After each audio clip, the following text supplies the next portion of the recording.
Estamos en el Parque Natural Las Ubiñas La Mesa. Esa montaña que tenemos en el centro de la imagen se llama La Mesa, tiene una forma muy particular.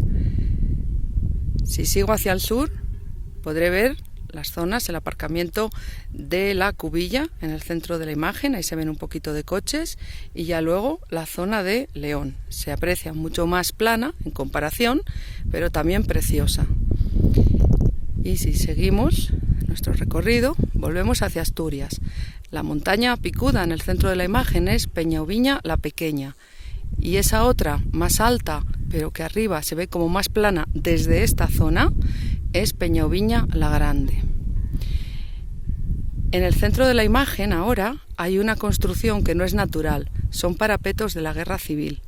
Y de hecho estos parapetos fueron utilizados para hacer la divisoria entre Asturias y León, uniendo con toda esta zona de alambrada.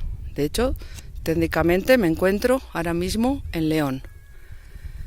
Más montañas de la zona del Parque Natural Las Ubiñas La Mesa. Y luego tenemos pueblos en el centro de la imagen, que quizá en el vídeo no se vean tanto, que son Ríos Paso y La Cruz. Y volvemos a la montaña con esa forma tan curiosa y que se llama La Mesa.